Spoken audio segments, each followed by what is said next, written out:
If y'all could do me a favor and count how many times the camera struggles to focus on me, that would be great. Just tally it up, give it to me at the end. Hello, and welcome to another Q&A video. Before I tackle the questions that you deliberately sent to me, I thought I would address the big one. The one question to rule them all, the thing everybody wants to know. What does everybody want to know? They want to know, when is my music going to be on Spotify? And usually when I answer this question, I say, I don't know, or working on it. And those things aren't untrue, but I thought it would give you a little more a status update this time around. I want to talk to you about DistroKid.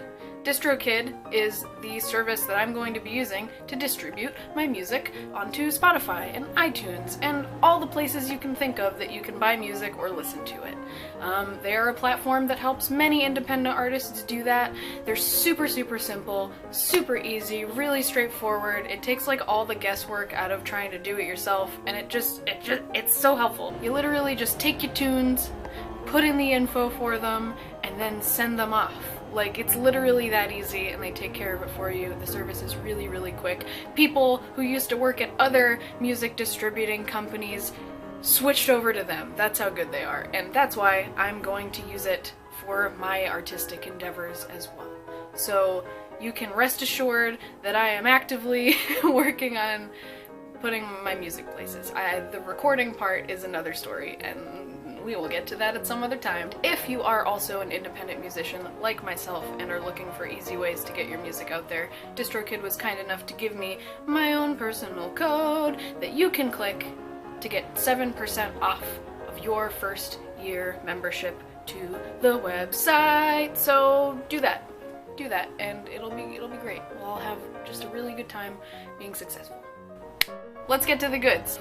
I will be rewarding myself with blueberries because I haven't eaten yet today and I need motivation.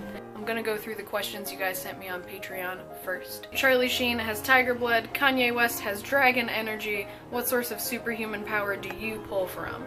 Preferably something marketable, please. Cat spit? Is that appropriate? Cat spit? Okay. What were some things you always wish you could do when you were younger? Was skydiving always a goal? Conversely, what tasks do you still find too daunting to consider or too intimidating to attempt? What advice would you give to yourself, past, present, or future, in getting over those hurdles and saying yes more often? Also, Captain Planet or Captain America? Captain America, first of all. I think when I was younger, I was very concerned with, like, career and being able to be a musician and just, like, get better at singing or playing guitar or, you know, whatever it is that I was focused on. My goals were also, like, about, like, video games. I wanted to just be better at video games and, like, really trivial stuff. But I do think when I was like a teenager, the social anxiety was a huge issue. I couldn't talk to cashiers, I couldn't talk on the phone, I would make my friends do a lot of that stuff for me.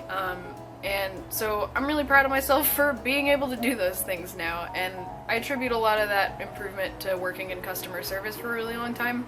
But it's also one of those things where, as an adult, I need to be able to get out there and do things myself and talk to people and make connections and network and be able to, like, be my own, like, business owner and be able to effectively communicate things to people and come across the right way and, you know, be a positive influence. There's a lot of things that I hold myself accountable for and responsible for. And I think I knew that when I was younger, and I think I understood that I would need to get over those obstacles and be able to at least just talk to people I don't know comfortably. But definitely skydiving was never a goal. Like, that wasn't even a goal before, like, 2 months ago.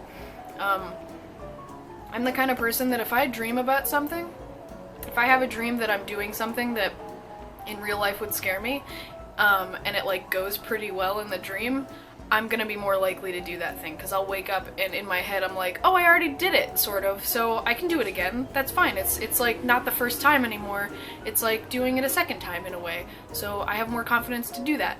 And, like, that's, like, insanely helpful. I don't know if you guys ever are in that kind of situation where you dream something and then you feel better about it, but that's kind of how I function these days, and that's what happened with skydiving. I would never in a million years do it. I still don't want to. It scares me to death, and I don't want to do it, but I know that I should. I know that it's probably going to teach me some things and give me a different perspective on how I process my own fears and worries and issues in general, so I'm going to do it. Something I'm still afraid to do, though, is drive. I don't drive yet. Like, even bringing it up is making me very anxious and shaky, and I just hate it. I think people around me think I just don't want to do it because I'm lazy, but like, it's genuinely so scary. My anxiety, when it gets really bad, like, gives me a lot of dissociative symptoms, and like, sometimes it gets so bad that I like black out and have like really, really spacey periods that didn't feel real, and that happened the last time I drove.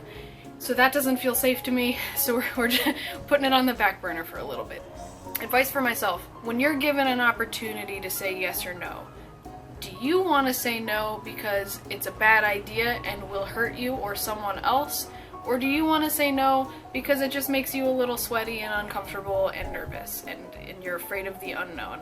If the answer was the first one, you can say no. Don't do that thing. It's probably not a good decision. If you answered no for the second reason, you should probably do it, because that's gonna if you say yes to that, that's gonna push you out of your comfort zone, and you're gonna come out of it probably a better person. Even if you don't have a positive experience, it's gonna teach you something. Alright, thank you, Bear.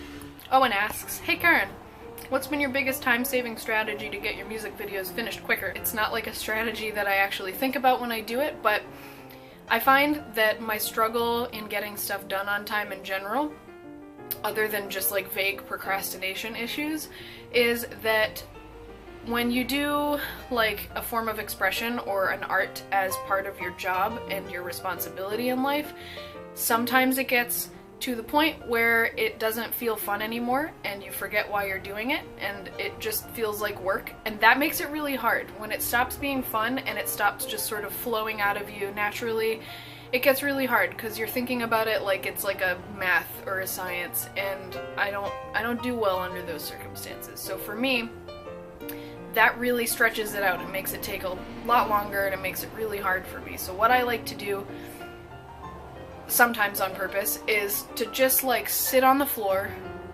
have like only my mic and a ukulele, maybe look in the mirror, because sometimes that makes me feel better for some reason, light a candle, put the lights down low, and just jam out with myself. Just have a nice quality jam. Sometimes I like to just put on other music that I'm not trying to work on and just dance my heart out all around my room. And that usually does the trick. It like revitalizes it. It makes me remember that I love music and that I know why I'm doing it, because it's my favorite thing in the whole world, and it is so, so fun. And then I'll come back to that project I was struggling with, and I'll just bang it out. Brent asks, can we get a hardware update on how you record everything?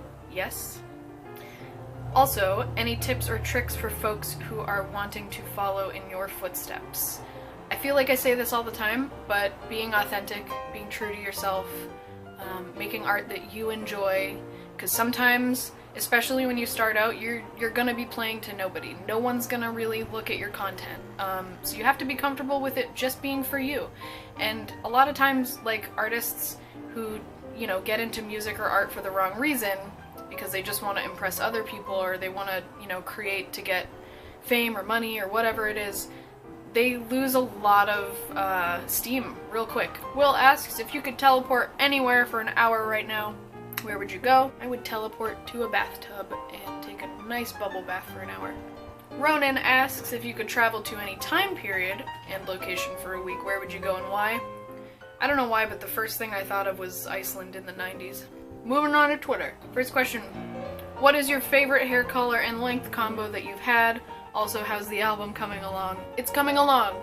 And my favorite hair color combo, I feel like it's always gonna be that like dark teal, like slick back, short hair from the Shins video. I just looked like an alien warrior princess, and I'm so here for it. If you were to do a tour, which cities would you be most excited to play in, and why? Any of them. Any of them would just be a delight. I don't get out much. I haven't visited a lot of places. I've never even been out of the country. So like, it would be sick to play anywhere. Who is your favorite British band? These are some bands that I like. What is your favorite meme as of now? I don't know if it's considered a meme quite yet, but it's one of those, like, I'm in the weird part of YouTube things. I don't know if you guys have seen the Glob Glow Gab Galab videos, but, like, that just really tickles me. I will say my least favorite one right now is the Infinity War one. I'm sure you know the one. My buddy Colin asks, is God dead? And I don't know if I'm qualified enough to answer that question, Colin. I'm sorry about that. Molly, who you all know from my Alvin and the Chipmunks cover, asks, how do you make the perfect tea cookie? Well, everybody, this is the recipe that I use to make the perfect tea cookie. Tea cookies are very good. But the one ingredient that's always left out, as we know, is love. Why are you not famous yet?